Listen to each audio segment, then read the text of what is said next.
Manchester United 7, Barnsley 0 in the EFL Carabao Cup last night. I said it in my show after the game and I will say it again. I've got no problem celebrating that. Absolutely none at all. It's not very often United in the last 11 years have smashed teams, so I will enjoy that.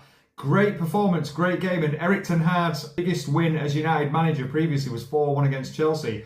I think we beat someone in the Europa League 4-1 as well. Anyway, it was only by 3 goals, so to go out and smash someone for 7, I don't care if it was a League One team, I don't care who it was.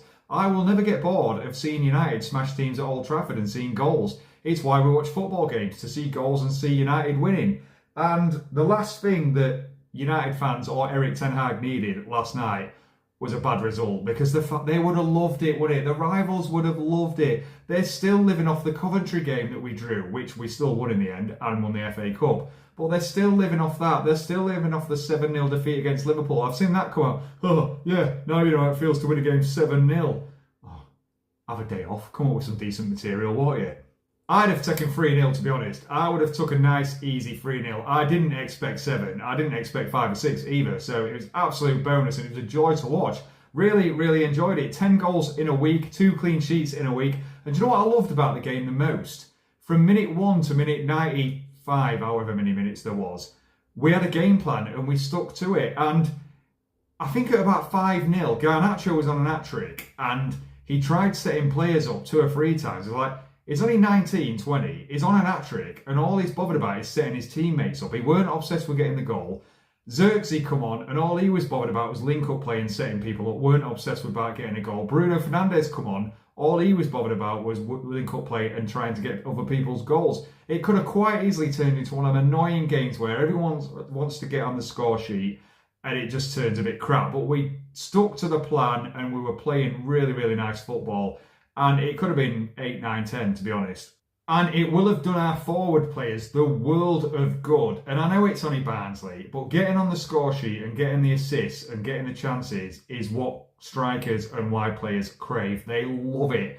And we need some confidence. If you look at Bruno 2 assists, Garnacho 2 assists, 2 goals, Rashford 2 goals and an assist. And Marcus Rashford, in fact, the Anthony penalty, it really pissed me off because Anthony scoring a penalty doesn't do anything for United. He's not all of a sudden going to turn into Pele because he scored a penalty for United. Whereas if Rashford would have got a hat-trick, the confidence he would have had, and there's no proof whatsoever that Anthony can go on and be a good player for United. We've had 2.5 seasons of him looking bang average. Whereas we know Rashford, if Rashford starts getting goals, he can be a monster. So if Rashford would have gone off with a hat-trick, I think that would have benefited us far more. So yeah, don't let him off the penalty next time. Take it your sense, son.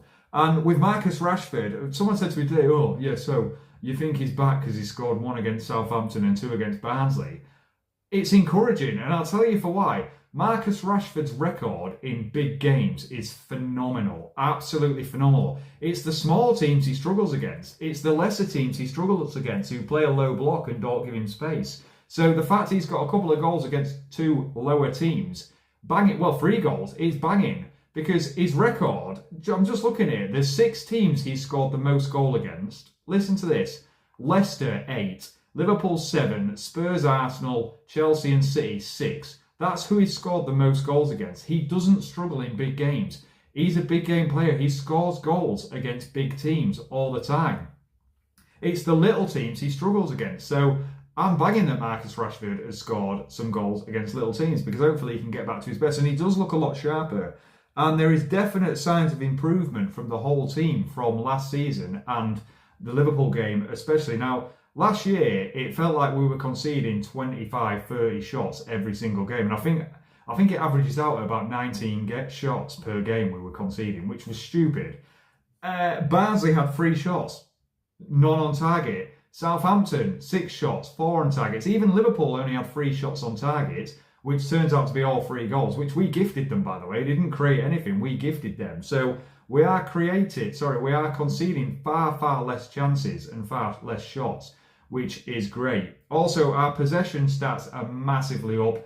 There's a clear change in how we're playing. And because last year, we used to play a lot of counter-attacking football and we used to get out-possessioned by a lot of teams. Now, nobody has had more possession in games against us this year than us. Our lowest possession this year was 52% away at Brighton. That's the lowest possession we've had away at Brighton. So massive improvement there. We are creating more chances. The balance of the team is far better.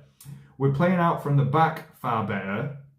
I imagine that's because of Martinez mainly. And the squad is looking strong. The squad looks so strong. I mean, if you think about it, as plenty of rival fans have let me know, we started with a really strong team. And we did start with a really strong team. But if you think, on the bench, Bruno Fernandes, Mazwari, De Ligt, Xerxes, Ahmad, Mainu and Martinez. So the bench was ridiculously strong, as well as starting with a strong team.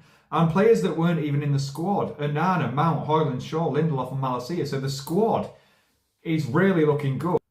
What I've seen from Ugarte, he's come in and I thought he was a bit of a madman who just went around fouling people, winning the ball back, intercepting and tackling. And he does do that, and you can clearly see he does that against Southampton and Barnsley. It was very obvious to see. But he's actually technically very, very good. Far better than I thought he would be. I've not seen him give the ball away yet. And he does play progressive passes. Everyone will have you think he's just this sideways pass merchant. He's a massive upgrade on Scott McTominay and Fred from a couple of years ago, and probably Casemiro as well. When he gets match fit, oh, I'm so excited. I'll be so erect.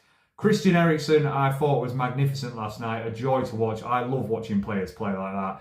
Central midfield is my favourite position. Paul Scholes is my favourite ever United player. I just love watching midfielders conduct the game, and Eriksen was phenomenal last night. Even before he got his goals, he was amazing.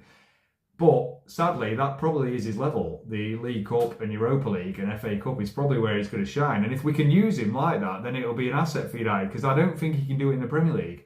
I really don't. We saw that in the first 35 minutes against Southampton. Now, if we're on top of teams, he can. But yeah, I think that's how we should use him. Casemiro as well. He's definitely an asset to United if we use him right. Now, he shouldn't be playing every single week and he shouldn't be playing 90 minutes every single week, but he's definitely an asset to United if we use him right. And I think you could play him with Ugarte and it works quite well as well.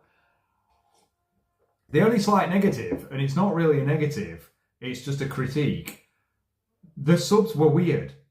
So weird. Like, you're 5-0 up and you bring on Xerxes, who I kind of get bringing Xerxes on because he does need game time, and if he can get goals, it'd be good for his confidence. But why risk Bruno Fernandes and Mazwari? I don't get that. We've got hardly any fit fullbacks. Why are we risking Mazwari? Give Harry Amos 35, 40 minutes.